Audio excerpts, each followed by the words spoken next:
আমার পয়গম্বর রাসূল সাল্লাল্লাহু আলাইহি ওয়াসাল্লাম হযরত মুহাম্মদ সাল্লাল্লাহু আলাইহি ওয়াসাল্লাম দুনিয়াতে আল্লাহ তাআলা রাসূলকে নবীকে রহমত স্বরূপ পাঠাইছেন। আমার পয়গম্বরকে আল্লাহ তাআলা দুনিয়াতে রহমত স্বরূপ প্রেরণ করেছেন। ওয়া মা আরসালনাকা ইল্লা রাহমাতাল লিল আলামিন। আল্লাহু আকবার। কেমন রহমত আপনি আমি পাইলাম, যে পয়গম্বর যখন মার গর্ভে আসছে, দুনিয়ার মধ্যে স্বাভাবিকভাবে কোন মার গর্ভে যখন সন্তান আসে, কোন যখন মা গর্ভবতী হয়ে যায়, গর্ভবতী হওয়ার কারণে কিছু খাইতে ভালো লাগে না, উঠতে ভালো লাগে না, কিছু করতে ভালো লাগে না। আর আমেনা বলতেছে, ও মক্কার মা বোনেরা, ও মক্কার মা বোনেরা, তোমরা শোনো, আমি আমেনার গর্ভে যখন আমার সন্তান মুহাম্মদ জন্মে যখন আসছে, আমার গর্ভে যখন আসছে, আমি অনুভবে করতে পারি নাই। বলেন সুবহানাল্লাহ। অনুভবই করতে পারছে না। আল্লাহ রাসূল সাল্লাল্লাহু আলাইহি ওয়াসাল্লাম শুধু তাই নয়, আমেনা বলতেছেন, শুধু তাই নয়, আমার সন্তান যখন আমার জন্মে আমার গর্ভে আসছে, আমি অনুভব করতে পারি না, অনুভব করতে পারি নাই। আমার সন্তান যখন জন্মগ্রহণ করেছেন, দুনিয়ার মধ্যে যদি কোনো মানুষ, যদি কোনো মা বাবার যদি এরকম ভাবে কোনো মার, যদি কোনো মহিলার এরকম ভাবে সন্তান দুনিয়াতে আসার আগে এরকম ভাবে গর্ভবতী অবস্থায় থাকার কারণে, গর্ভবতী থাকা অবস্থায় থাকার কারণে এরকম ভাবে অসুস্থ হয়ে পড়ে, এরকম ভাবে কিছুই ভালো লাগে না, এরকম ভাবে যখন দুনিয়াতে সন্তান জন্মগ্রহণ করে প্রসব বেদনা সহ্য করতে পারে না, এরকম ভাবে দুনিয়ার মা বোনেরা স্বামীর থেকে বিদায় নেয়, মা বাবার থেকে বিদায় নেয়, সকলের কাছ থেকে বিদায় নেয়। আমেনা বলতেছেন, নবীর মা আমেনা বলতেছেন, আমার সন্তান যখন আমার পেট থেকে জন্মগ্রহণ করছে, পিঁপড়া কামড় দিতে এরকম ভাবে, পিঁপড়া কামড় দিয়ে এরকম ভাবে ব্যথা পাওয়া যায়, আমার সন্তান দুনিয়াতে এমন ভাবে আসছে, পিঁপড়া কামড় দিয়ে যেরকম ভাবে ব্যথা পাওয়া যায়, ওই ব্যথাটা সামান্য ব্যথাও আমি অনুভব করতে পারি নাই। বলেন সুবহানাল্লাহ। কেমন মানে আপনি আমি পাইলাম। শুধু তাই নয়, আপনি আমার নবী যখন মার গর্ভ থেকে, আমেনার গর্ভ থেকে যখন দুনিয়ার জমিনে আসছেন, শুধু তাই নয়, দুনিয়ার জমিনে আসার পর এরকম ভাবে কেমন জানি সেজদার মধ্যে চলে গেছে। বলেন সুবহানাল্লাহ। সেজদার মধ্যে চলে গেছে মুহাম্মদ। সেজদার মধ্যে গিয়া কেমন জানি উম্মতি বলে কাঁদতেছে। মাত্র 2 সেকেন্ডের সন্তান সেজদার মধ্যে গিয়া আপনি আমার জন্য উম্মতি বলে কাঁদতেছে, দোয়া করতেছে। ওই উম্মতের দলেরা, মুসলমান ভাইরা আমার, ঈমানটাকে মজবুত করেন, একটু অনুভব করেন কেমন নবী পাইলেন, কেমন রহমতের নবী পাইলেন। ওই নবী যখন দুনিয়াতে মা গর্ভ থেকে যখন আসছেন, এরকম ভাবে আমেনা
যে নবীর শরীরের মধ্যে, যে নবীর শরীরের মধ্যে, যে নবীর আখলাকের মধ্যে কোনো দাগ নাই, কোনো অপবাদ নাই, যে নবীর শরীরের মধ্যে কোনো দাগ নাই, কোনো অপরাধ নাই, কেমন নবী আপনি পাইলাম? যে নবীকে দেখে শত শত কাফেররা মুসলমান হয়ে যেত, বলেন আল্লাহু আকবার। যে নবীর চেহারা দেখে মুসলমান হয়ে যেত, নবীর আখলাক দেখে মুসলমান হয়ে যেত, ওই নবী কোনোদিন কোনো অপরাধ করে নাই, নবী গুনাহ থেকে মুক্ত, তারপর নবী আল্লাহর কাছে কান্না করত, ও মালিক তুমি আমাকে গুনাহ থেকে বাঁচাও, গুনাহ থেকে হেফাজত করো। আজকে আমি কত গুনাহ করলাম, আল্লাহর কাছে মাফ চাওয়ার সময় নাই। নবীরা পর্যন্ত দুনিয়াতে আল্লাহর কাছে মাফের জন্য তওবা করছে, আল্লাহর কাছে গুনাহের জন্য। আর আপনি আমি এত গুনাহগার হওয়ার পরেও আল্লাহর কাছে মাফ চাওয়ার হাতে সময় নাই। সময় কেমনে থাকবো? সময় নাই, দুনিয়াতে ব্যস্ত আমরা। একটা দল করতেছে অথচ মুসল্লি নাই মসজিদে একজন মাত্র। সময় কেমনে থাকবো আমার বোঝা, কোথায় বলে ওই নসিহত করি। মানুষ পরিবর্তন নাই, আল্লাহ তাদেরকে হেফাজত করুক, হেদায়েত দান করুক। হেদায়েতের দোয়া তো আলেমরা করে সর্বদাই, কিন্তু হেদায়েত আপনি আমার কামাই করা লাগবে। যদি বলেন হুজুর আপনি আমার জন্য দোয়া করেন, আমি যদি নামাজটা পড়তে পারি, আপনারও তো আল্লাহর কাছে আসতে হবে। কি বলেন?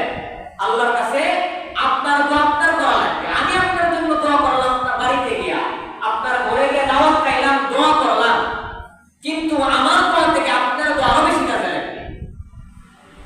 আমার দোয়া কবুল হইতে পারে, নাও কবুল হইতে পারে। হেদায়েত জিনিসটা হলো একমাত্র আল্লাহর কাছে। কি বলেন? হেদায়েত জিনিস হলো একমাত্র আল্লাহর কাছে।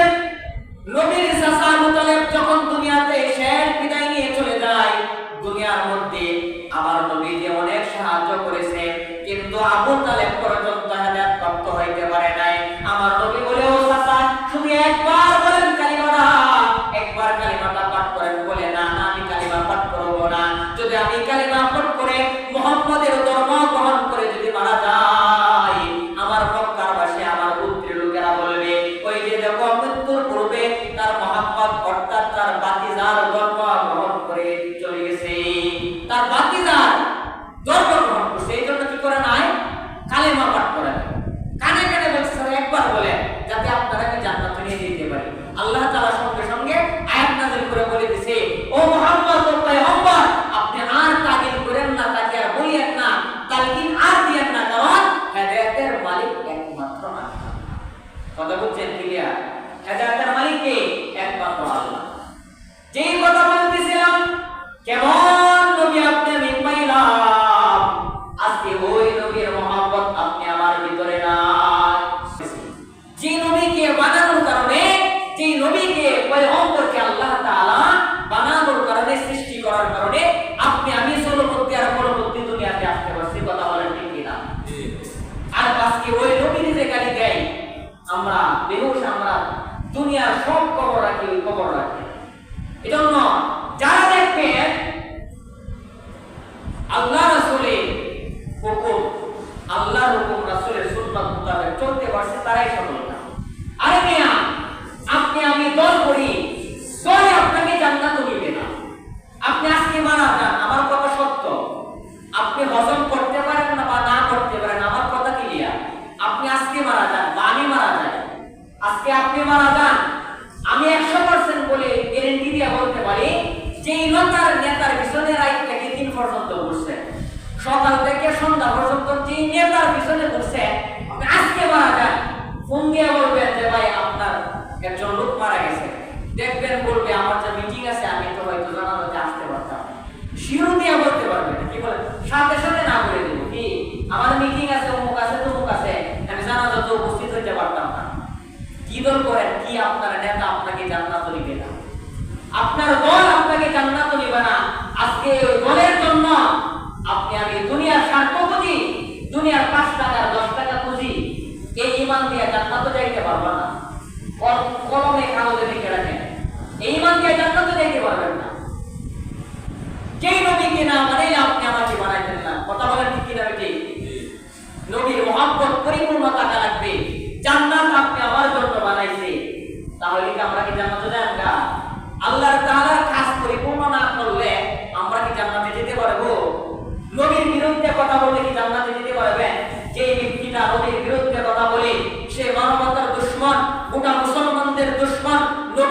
দুশমন, সাহাবায়ে কেরামদের দুশমন, গোটা উম্মতে মুহাম্মাদের দুশমন, জুড়ে বলেন ঠিক কিনা? তার ঈমান নাই, সে কাফের হয়ে যায়। যে নবীকে গালি দেয় সে কাফের হয়ে যায়। আমরা হলাম আলেমগণ হলো নবীর ওয়ারিস। হাদিস আছে না, ইন্নাল উলামা ওয়ারাসাতুল আম্বিয়া। আলেমকে গালি দিবেন তার মানে আপনি নবীকে গালি দিবেন, নবীকে গালি দিবেন তার মানে আপনার কফরটা করছেন, আপনি জান্নাত হারাইলেন, আখিরাত হারাইলেন, সব হারাইলেন, আপনি আল্লাহকে গালি দিলেন। কথা বলেন ঠিক কিনা? জন্য আলেমের পক্ষে থাকবো যাতে আমরা আখিরাতে ওসিলা দিয়ে যাতে জান্নাতে যেতে পারি। কি বলেন? তার কত ইনশাআল্লাহ আমরা মন থেকে ঘৃণা করব যারা আলেম, যারা নবীকে গালি দেয়। আমরা তো ওই জায়গায় গিয়ে আন্দোলন করতে পারবো। আমরা আমাদের জায়গা থেকে, আমাদের স্তর থেকে আমরা আন্দোলন করব, প্রতিবাদ জানাবো। আমাদের একটা ঈমানের দাবি, তা না হলে আপনার ঈমান পরিপূর্ণ হবে না। আপনার নবীর বিরুদ্ধে কথা বলে আপনার সামনে আপনি প্রতিবাদ করেন না, আপনার মতো বড় মুনাফিক আর দুনিয়ার জমিনে আসমানের নিচে আর কেউ হইতে পারে না। একটা কথা বলেন ঠিক কিনা? যেই দলের কারণে নবীকে আপনি বলতে পারেন, যেই দলের কারণে, যেই নেতার কারণে আপনি আমি নবীকে বলতে পারি, আপনার নবীকে বলতে পারেন, আপনার দলের কারণে, আপনার নেত্রীর কারণে, আপনার নেতার কারণে নবীর অপমান কে এরকম ভাবে বিলুপ্ত করে দিতে পারেন, নবীর পক্ষে থাকতে পারেন না, তার মানে আপনি 100% বুঝে নেন আপনার ভিতরে এক বিন্দু পরিমাণ ঈমান নাই। জান্নাতে যেতে হলে ঈমান প্রয়োজন। ঈমান না থাকলে কোন ব্যক্তির দাম নাই। 60 বছর নামাজ পড়ছেন, এক ওয়াক্ত নামাজও কবুল হবে যদি ঈমান না থাকে। ঈমান বড় দৌলত জিনিস, ঈমান বড় দৌলত জিনিস। ঈমান পরিপূর্ণ থাকা লাগবে। ঈমান ভেজাল হলে আপনি আমি জান্নাতে যেতে পারবো না। ঈমানটাকে মজবুত করা লাগবে। কেমনে মজবুত করব? যখন দেখবো রাসূলকে গালি দেয় আমরা প্রতিবাদ জানাবো, আমরা জবান দ্বারা প্রতিবাদ জানাবো, তাদেরকে প্রতিহিত করব, তাদেরকে কাফের ঘোষণা করব, তাদের সাথে আমাদের কোনো উঠা বসা নাই, তাদের বিরুদ্ধে কথা বলবো। নবীর জন্য আমরা জান প্রাণ সব কিছু দিয়ে দিতে পারি, বলেন ঠিক কিনা? কি বলেন? নবীর জন্য কি আমরা দিতে পারি না? আমাদের জান দিয়ে দিতে যে আমাদের কল্লা চলে যাবে, আমাদের স্ত্রী বিপদে বিধবা হবে, সব কিছু দুনিয়ার রাজ সম্পদ যা কিছু আছে নবীর জন্য আমরা সব কিছু দিয়ে দিতে পারি। একটা মানুষ যে নামাজ পড়ে না, সেই মৃত্যু নবীর মহব্বত তার অন্তরের ভিতরে আছে, নবীর অপমান সহ্য করতে পারবে। মুসলমান ভাইরা আমার, যেই কথা বলতেছিলাম শুরু থেকে, কেমন নবী আপনি আমি পাইলাম, যেই নবীর কথা আপনাদেরকে আমি শোনাইতেছিলাম, মনোযোগ দিয়ে কথাগুলি শুনবেন। যতক্ষণ বলবো এদিকে তাকান, মনোযোগ দিয়ে কথাগুলি বুঝবেন। কেমন নবী আপনি আমি পাইলাম, ওই নবী যখন আমেনা বলতেছে, শুধু তাই নয়, আমেনা বলতেছে আমার সন্তান যখন আমার পেট থেকে জন্মগ্রহণ করেছে, আমি যখন এরকম ভাবে রাস্তা দিয়ে হাঁটি, পাথরগুলি আমাকে আমেনাকে সালাম জানাইতে থাকে, বলে সুবহানাল্লাহ। পাথর এরকম ভাবে সুবহানাল্লাহ করে দেয়। পাথর বলতে থাকে, ও আমেনা, তুমি আমার পাথর উপর দিয়ে হাঁটতেছো, পাথরের উপর দিয়ে হাঁটো, আর আমি পাথর শক্ত হয়ে যাবো। না না, তুমি আমেনা, এই তোমার পেটের মধ্যে এমন একজন ব্যক্তি আছে যে দুজাহানের বাদশা তোমার গর্ভের মধ্যে আছে, বলেন সুবহানাল্লাহ। আপনার গর্ভের সন্তানের বদৌলতে বরকতে আমি পাথর নরম হয়ে গেলাম। শুধু তাই নয়, আমেনা বলে আমার সন্তান যখন দুনিয়াতে আসছে, আবু তালেব আমার আব্বা জান অর্থাৎ মুহাম্মদের দাদা আব্দুল মুত্তালিব সন্তানকে নিয়ে আবু জাহেলের বাড়ির কাছে, যারা মক্কার মধ্যে হজ করতে যারা গেছে, আবু জাহেলের বাড়ির কাছে একটা পাহাড় আছে, অর্থাৎ নবীজির বাড়ির পিছনে একটা পাহাড় আছে। ওই পাহাড়ের মধ্যে নিয়ে শিশু সন্তানকে নিয়ে আব্দুল মুত্তালিব কোলের মধ্যে নিয়ে রৌদ্রের মধ্যে বসে থাকে। স্বাভাবিকভাবে সন্তান যখন জন্মগ্রহণ করে আমরা রৌদ্রের মধ্যে নিয়ে বসে থাকি, কারণ শিশু সন্তান যখন রৌদ্রের তাপ লাগে তাহলে ওই সন্তানটা সুস্থ হয়। কি বলেন? রৌদ্রের তাপ আমরা লাগাই কি লাগাই না? লাগাই। মুহাম্মদকে নিয়ে আব্দুল মুত্তালিব রৌদ্রটা এরকম ভাবে রৌদ্রের মধ্যে গিয়ে বসছেন, এরকম ভাবে হঠাৎ করে আমেনাকে ডাক দেয়া, বলে ও আমেনা আসো, আসো, দৌড় দিয়ে আসো। আমেনাকে ডাকতেছে, ও আমেনা তুমি বড় থেকে আসো, দেখে যাও। বলে আব্বা জান আপনি কি জন্য আমাকে ডাকছেন? বলে আমি সন্তানকে নিয়ে আপনার তোমার সন্তানকে নিয়ে অর্থাৎ আমার নাতিকে নিয়ে আমি যখন এরকম ভাবে রোদের মধ্যে বসলাম, কেমন জানি সূর্য আমার শরীরে লাগতেছে কিন্তু আমার নাতির শরীরে বিন্দু পরিমাণ লাগে না, এরকম ভাবে ছায়া হয়ে গেছে। বলেন সুবহানাল্লাহ। শুধু তাই নয়, আমিনাকে একদিন আব্দুল মুত্তালিব এরকম ভাবে তার আব্দুল মুত্তালিবের স্ত্রীকে ডাক দিয়া বলে, ও আব্দুল মুত্তালিবের স্ত্রীকে ডাক দিয়া বলে, ও স্ত্রী আমার পুত্রবধূ অর্থাৎ আমার ছেলে আমার দুনিয়া থেকে চলে গেছে, আমার ছেলে দুনিয়াতে নাই, আব্দুল্লাহ দুনিয়াতে নাই, আমার পুত্রবধূ। মক্কার মধ্যে এরকম মানুষ বলাবলি করে যে আতর এরকম ব্যবহার করে, আতর সুগন্ধির ব্যবহার এরকম ভাবে মানুষ বলাবলি করে আপনার পুত্রবধূর শরীর থেকে কেমন জানি সুগন্ধি বের হয়। আব্দুল মুত্তালিব ডাক দিয়া বলে, ও স্ত্রী আমার, তোমার পুত্রবধূকে বলবা আমার ঘরে আসার জন্য। এরকম ভাবে আব্দুল মুত্তালিব ওনার স্ত্রী ডেকে দিয়া বলেন, আমিও তো মানুষের কাছে তা শুনেছি, আপনি যা শুনেছেন। দুইজন এরকম ভাবে তাকে ঘরের মধ্যে আনলেন, আনিয়া আমেনাকে ডাক দিয়া বলে, ও আমেনা, তোমাকে এমন কোনো কথা বলবো না আমরা দুইজন, যাতে তোমার মনের মধ্যে কষ্ট পাও এমন কোনো কথা বলবো না, কারণ তোমার স্বামী দুনিয়া থেকে অনেক আগে চলে গেছে। মুহাম্মদ, আমার নবীর বয়স যখন 6 মাস, আমার নবী যখন মার করবে তখন আমার নবীর বাবা দুনিয়া থেকে চলে গেছে, আমার নবীর বয়স যখন 6 বছর পূর্ণ হয়েছে অথবা 4 বছর মতানঙ্ক আছে, 4 বছর অথবা 6 বছর, আমার নবীর মা দুনিয়া থেকে বিদায় নিয়ে চলে গেছে। আমার নবীর যখন 8 বছর 2 মাস 10 দিন যখন পূর্ণ হলো, আমার নবীর দাদা আব্দুল মুত্তালিব দুনিয়া থেকে শেষ বিদায় নিয়ে চলে গেছে। যে নবীর মা নাই, বাবা নাই, দাদা নাই, মা নাই, বাপ নাই, দাদা নাই, দুনিয়া থেকে আত্মীয় স্বজন চলে গেছে। স্বাভাবিকভাবে আমরা দুনিয়াতে মা না থাকলে, বাবা না থাকলে আমরা রাত্রিবেলা ঘুমাইতে পারি না, মার কথা শোয়ার সময় স্মরণ হয়ে যায়, বাবার কথা স্মরণ হয়ে যায়। বলেন ঠিক কিনা? বাবার কথা স্মরণ হয়, মার কথা স্মরণ হয়। কেমন নবী আপনি পাইলাম, ওই নবী এত কষ্ট আপনি আমার জন্য করেছেন। মা নাই, বাবা নাই, দাদা নাই, আত্মীয় স্বজন নাই, মা দুনিয়া থেকে চলে গেছে 6 মাস বছরে, বাবাও দুনিয়া থেকে চলে গেল, দাদাও দুনিয়া থেকে চলে গেল। অবশেষে আব্দুল মুত্তালিব দুনিয়া থেকে চলে যাওয়ার পর আবু তালেব দায়িত্ব গ্রহণ করছে। এরকম ভাবে এত কষ্ট করছে নবী আমার, এমন নবীকে কাফেররা এত কষ্ট দিয়েছে। দু জাহানের বাদশা যেই নবীর বরকত আপনাদেরকে আমি শোনাইতেছিলাম, আমি না বর্ণনা করে আমার সন্তানকে পেটে নিয়ে যখন আমি পানি আনতে যাই, এরকম ভাবে যে কথা বলতেছিলাম, যে কথাটা রয়ে গেছে, আব্দুল মুত্তালিব এবং তার স্ত্রী বলতেছে, তুমি কি সুগন্ধি ব্যবহার করো? এরকম ভাবে আমেনা ডাক দিয়া বলে, আল্লাহর কসম, কাবা ঘরের কসম, আমি আমেনার শরীরের মধ্যে কোনো সুগন্ধি ব্যবহার করি না। আমার সন্তান যখন আমার পেটে যে দিন থেকে আসছে, ওই দিন থেকে আমার শরীর থেকে সুগন্ধি বাইরে হইতেছে। বলেন সুবহানাল্লাহ।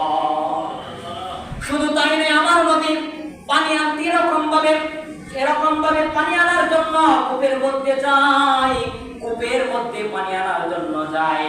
কূপের মধ্যে যাওয়ার সময় কূপের পানিগুলি এরকম ভাবে নিচে থাকে।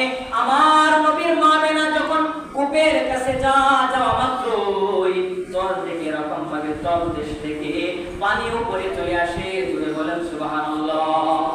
কেমন রহমতের নবী আপনি আমি পাইলাম। শুধু তাই নয়, আমার নবী যখন এরকম ভাবে বড় একদিন আস্তে আস্তে বড় হলো, মক্কার মধ্যে একটা প্রচলিত ছিল, যখন শিশু সন্তানরা জন্মগ্রহণ করত, তায়েফ থেকে এরকম ভাবে তায়েফ থেকে কিছু মহিলারা আসতো, অথবা তায়েফ থেকে আসতো, আসার পর মক্কা থেকে সন্তানগুলিকে নিয়ে যেত, এরকম ভাবে দুধ পান করাইত।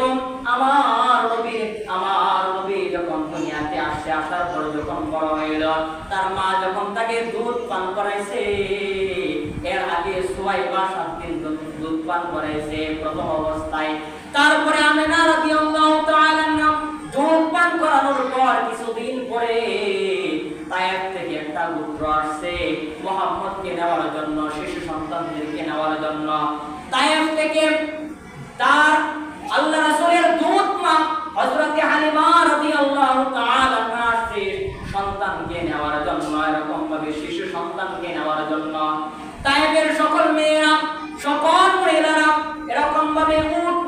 কচ্চর নিয়া আগে আগে চলতেছে, কিন্তু হালিমার যে উটটা ছিল ওই উট ছিল খুবই দুর্বল ছিল, সে পিছনে পিছনে যাইতেছে। এরকম ভাবে সকল মহিলারা দিয়ে এরকম ভাবে ভালো ভালো ঘরের যে মেয়েরা ভালো ভালো ভালো ভালো ঘরের যে সন্তানরা আছে, ধনী সন্তানরা যারা আছে তাদেরকে নিয়ে আসতেছে, কিন্তু মুহাম্মদকে কেউ আনতে যায় না। কারণ মুহাম্মদ গরিব, মুহাম্মদের মা নাই, মুহাম্মদের বাবা নাই, মুহাম্মদের আত্মীয় স্বজন নাই, মুহাম্মদ গরিব মানুষ, মুহাম্মদ গরিব মানুষ, এই জন্য আনতে চায় না। কারণ শিশু সন্তান আনার পর তারা লালন পালন করতো, এরকম ভাবে একটা রীতি ছিল। লালন পালন করার পরে দুধ পান করানোর পরে তাদেরকে একটা হাদিয়া দেওয়া হতো। এই জন্য তাইফ থেকে মহিলারা এসে মক্কা থেকে শিশু সন্তানদেরকে তাইফে আবার নিয়ে যেত। আবার যখন দুধ পান করে কিছু বড় হইতো, বড় হওয়ার পর আবার তারা তাইফ থেকে আবার ফিরত আবার নিয়ে আসতো। এরকম ভাবে দুধমা হালিমা কিয়া থেকে মুহাম্মদকে কেউ নেয় না। তার স্বামীকে বলে, দুধমা বলতেছে, হালিমা বলতেছে, যেহেতু এই সন্তানকে কেউ নেয় না, ওই সন্তানকে বলো আমরা খালি হাতে যাওয়ার যে আমরা নিয়ে যাই। বলেন সুবহানাল্লাহ। মুহাম্মদকে হালিমা দিছে মানে মুহাম্মদের কপাল খুলে গেছে। বলেন সুবহানাল্লাহ। মুহাম্মদকে যখন খুলে নিছে, হালিমা বর্ণনা করে, আমি যখন মুহাম্মদের চেহারার দিকে তাকাইলাম আর মুহাম্মদ আমার চেহারার দিকে তাকাইতেছে, আমি দেখলাম দুনিয়াতে দুনিয়ার চন্দ্র এরকম ভাবে আমার নবীর চেহারা থেকে বেশি সুন্দর হইতে পারে না। বলেন সুবহানাল্লাহ। শুধু তাই নয়, আমার নবীকে যখন হালিমা যখন কোলের মধ্যে নিল, হালিমার একজন ছেলে ছিল এবং একজন মেয়ে ছিল। হালিমার একজন ছেলে সন্তান ছিল, হালিমার একজন মেয়ে সন্তান ছিল। তার হালিমার এরকম ভাবে গরিব মানুষ ছিল, তার উটের মধ্যে কোনো দুধ ছিল না, তার ছাগলের মধ্যে কোনো দুধ ছিল না, উটটা ছিল খুবই দুর্বল এবং হালিমার স্তনের মধ্যে কোনো দুধ ছিল না, সোগান ছিল। আমার নবীকে কোলের মধ্যে নেওয়ার সাথে সাথে আল্লাহ তাআলা ওই হালিমার স্তনের মধ্যে বরকত দান করলেন, ভরে দিলেন। বলেন সুবহানাল্লাহ। দুধ দ্বারা পরিপূর্ণ হয়ে গেল, তার সন্তানও পান করছে, মুহাম্মদও পান করছে। বলেন সুবহানাল্লাহ। শুধু তাই নয়, বর্ণনার মধ্যে আসছে আমাদের নবী হালিমার একটা একদিক থেকে দুধ পান করতেন, যাকে অন্য স্তনের মধ্যে মুখ লাগাইতো না। কেন না? কারণ তার একজন ছেলে আছে, ওই ছেলে ওই স্তন পান করবে, আমি আরেক স্তন পান করব। বলেন তো আমার নবী শিশু সন্তান কিছুই বোঝে না, তারপরে ইনসাফ বুঝছে। কি বলেন? আল্লাহ ইনসাফ বুঝাইছে, আমরা তো ইনসাফ বুঝি না। যারে যেমনে বার দেওয়া লাগে, কি বলে? ইনসাফ নেই আপনি আমার ভিতরে, আমানতদারি নাই। যেই নবী শিশু সন্তান, হালিমার দুইটা সন্তান, অন্য একটা স্তন তার দুই সন্তান পান করবে। এখন যদি আমি মুহাম্মদ দুনো স্তনে যদি পান করে ফেলি, কে ফেলি, তাহলে তারা কি খাবে? ইনসাফের পাল্লা তৈরি করছেন। বলেন সুবহানাল্লাহ। শুধু তাই নয়, হালিমা যখন মুহাম্মদকে এরকম ভাবে নিয়ে আসা শুরু হলো, যখন উটের মধ্যে উটের উপরে উঠলো, উটের উপরে ওঠার সাথে সাথে উটটা এরকম ভাবে দাঁড়া থেকে জমিনের মধ্যে বসে গেল। উট বসে গেছে। বলতেছে হালিমা তার স্বামীকে বলতেছে, তুমি নামো। নামানোর পর হালিমা এই মুহাম্মদ নিয়ে সামনে বসলেন। সামনে বসার সাথে সাথে উট বসা থেকে দাঁড় হয়ে গেলেন এবং চলতে লাগলেন। বলেন সুবহানাল্লাহ। শুধু তাই নয়, অন্যান্য মহিলারা বলতেছে, ও হালিমা, তুমি যখন তায়েফ থেকে মক্কার মধ্যে রওনা দিলাম, তুমি আমার পিছনে, আমরা পিছনে, আমাদের পিছনে পিছনে তোমরা আসতেছিলা। তোমাদের উট ছিল খুবই দুর্বল, হাঁটতে পারে না, দৌড়াইতে পারে না। এখন দেখি তোমরা আমার আগে, তুমি আমার আগে, আমাদের আগে চলতেছো। বলেন সুবহানাল্লাহ। আমি না এরকম হালিমা ডাক দিয়া বলে, ও তায়েফের মহিলারা, তোমরা শোনো, এটা আমার কোনো খারাপতি না, এখানে আমার কোনো দায়িত্ব না, আমার কোনো হাত নাই। যে মুহাম্মদ কুরাইশের ছেলেকে আমি বলে দিছি, নেওয়ার কারণে আল্লাহ তাআলা রহমত দেওয়া শুরু করে দিয়েছে। বলেন সুবহানাল্লাহ।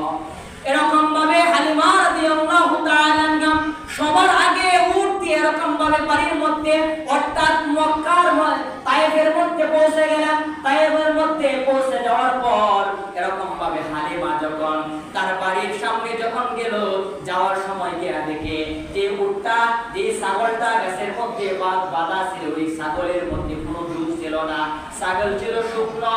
এরকম ভাবে যখন বাড়ির মধ্যে গেছে, গিয়া দেখে ওই ছাগলের স্তন দিয়া জমিনের মধ্যে দুধ পড়তেছে। বলেন সুবহানাল্লাহ। হালিমার স্বামী ছাগল থেকে দুধ পান, এরকম ভাবে দুধ বাহির করলেন, বাহির করে বাজারের মধ্যে বিক্রি করলেন, নিজের সন্তানকে খাওয়াইলেন, নিজের মেয়েকে খাওয়াইলেন, মোহাম্মদকে খাওয়াইলেন, সকলেই পান করলেন, বর গোষ্ঠীর সকলেই পান করছে। তাও এরকম ভাবে রহমত হালিমা সন্তান নেওয়ার পরে আল্লাহ তাকে রহমত দিয়ে দিয়েছেন। বলেন সুবহানাল্লাহ।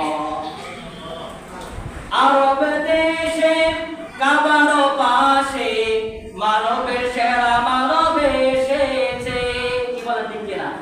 আরব দেশে কাবার পাশে মানবের সেরা মানব এসেছে। ওকে এসেছে জান্নাত খুলেছে, ওকে এসেছে জান্নাত খুলেছে, রাসূল এসেছে হাবিব এসেছে। বলেন রাসূল এসেছে হাবিব এসেছে। আমাদের রাসূল আসাতে আমরা খুশি না বেজান? যদি খুশি থাকেন তাহলে বলেন রাসূল এসেছে হাবিব এসেছে। আমেনার কোলে চন্দ্র দুলে আকাশের চাঁদ যেন ধরায় নেমেছে।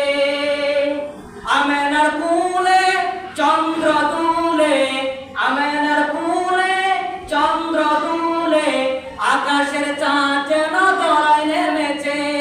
ওকে এসেছে দুনিয়া জেগেছে, ওকে এসেছে দুনিয়া জেগেছে, রাসূল এসেছে হাবিব এসেছে। বলেন রাসূল এসেছে হাবিব এসেছে। নবীর মহব্বত অন্তরে নিয়ে বলেন রাসূল এসেছে হাবিব এসেছে। কি শরম লাগে, ভয় লাগে? রাসূলের নাম হইলে কি ভয় লাগে? আহা, দুঃখের বিষয়।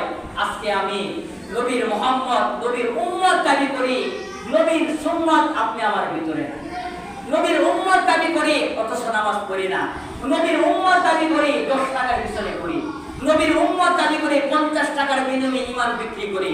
নবীর উম্মত দাবি করি জবান দিয়া নবীর ওয়ারিসদেরকে গালি দেই। নবীর উম্মত দাবি করি নবীকে অপমান করা হয়, অথচ এই জবান দিয়ে একটা প্রতিবাদ পায় হয় না।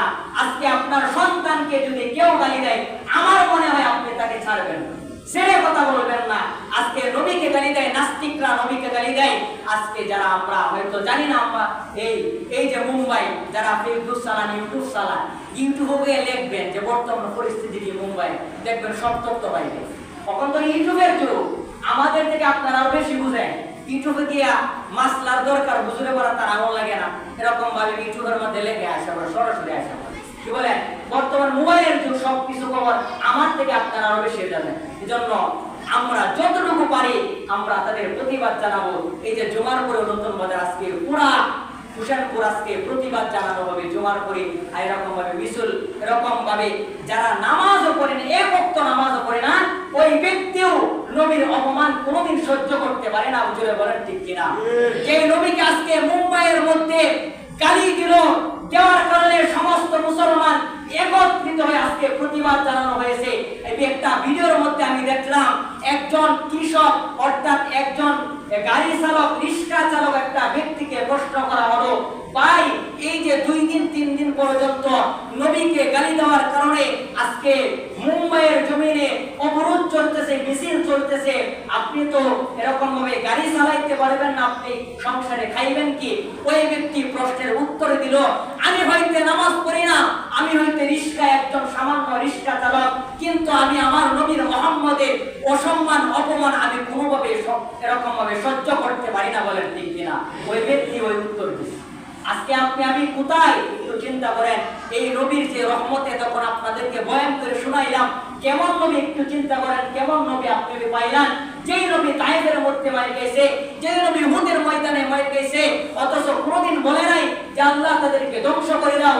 এরকম ভাবে পাহাড়, জমিন, আসমান, এরকম ভাবে ফেরেশতা সহকারে এসে বলছে।